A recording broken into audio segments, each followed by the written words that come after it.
Good afternoon from the National Service of the Liberia Broadcasting System and welcome to Newsline. 30 minutes news presentation about Liberia and the rest of our one world. Today is Wednesday, December 6, 2023. My name is Titi Jibro with this afternoon's presentation.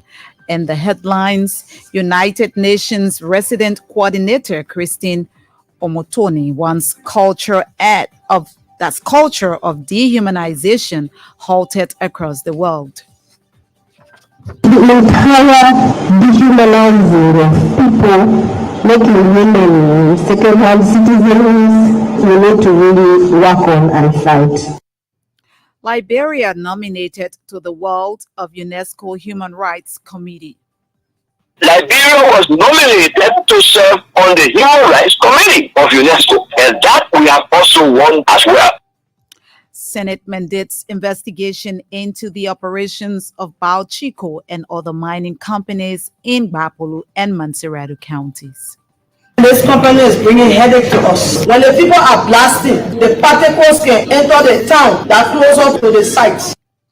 Away from Liberia now, military governments in Mali and Niger announced plans to end decades-long tax agreements with France in the coming months.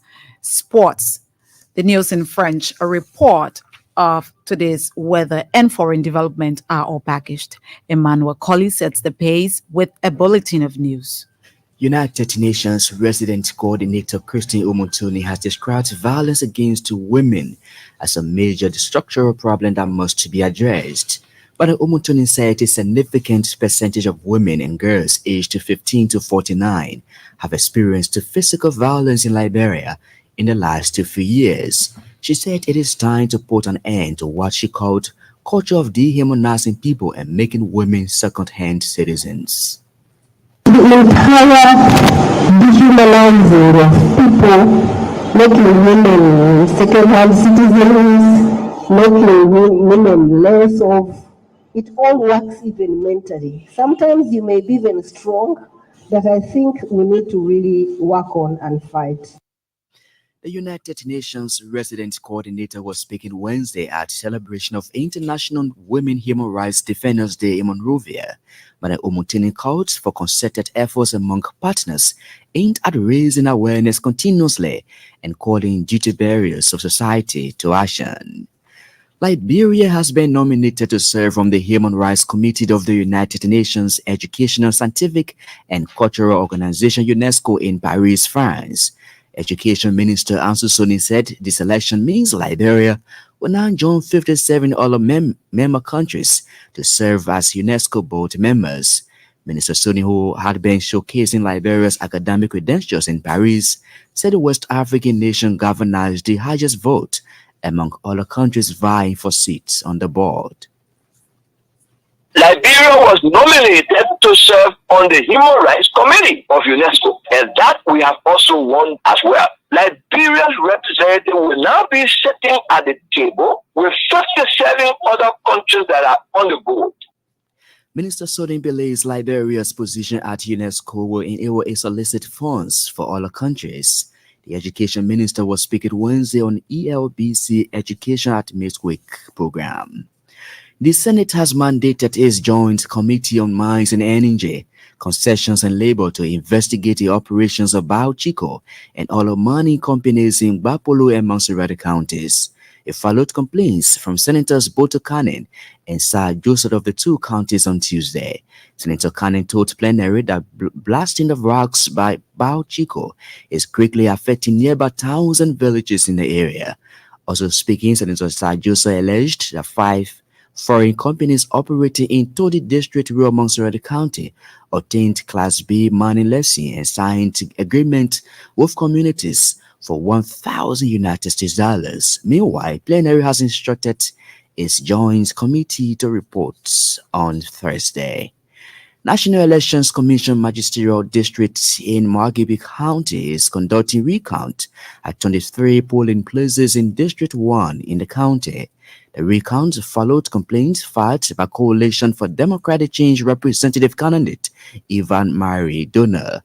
A correspondent said Madam Donor complained about election irregularities during the October 10 elections at 5 prisons, constituting 23 polling places in District 1. According to our correspondents, following the investigation, the Liberia National Elections Commission mandated its election magistrate in Margibi to conduct the recount. Grand Cook County Fire Service Detachment has declared logistical constraints in the county. The head of the detachment, Theophilus Doe, said the situation is impeding the smooth operations of fire service at firefighting agency. Mr. Doe called on government to work along with development partners in providing logistical support to help the entity address fire incidents in the area. He said there has been increasing number of fire incidents in the county of lately, which destroyed major properties which have left several persons homeless. Liberia Revenue Authority says it has recorded more than 3,000 real estate properties in District 1 in Grand Bassa County. According to a release, the move is part of the authority's real property tax decentralization program. The release quotes ARA as saying the properties were discovered recently following an assessment visit in the area. The LRA says it has already trained and deployed at least 90 task agents in the districts as part of efforts to implement the policy. And the president of the Grand Jida County Bar Association is calling for calm in the area in the wake of protests over the death of Representative Madison Nguyen.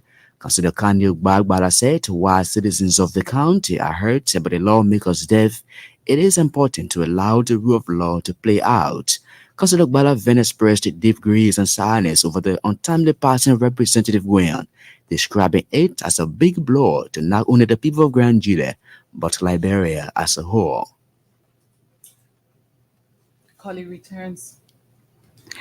returns a little later with our weather report and foreign development.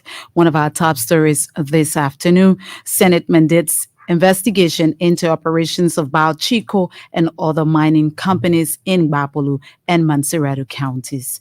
To this story now, International Women Human Rights Defenders Day was Wednesday celebrated in Monrovia. It is reported that a significant percentage of women and girls aged 15 to 49 experience physical violence in Liberia in the last few years. Speaking at the occasion, United Nations Resident Coordinator Christine Omotoni described violence against women as a major structural problem that must be addressed head on.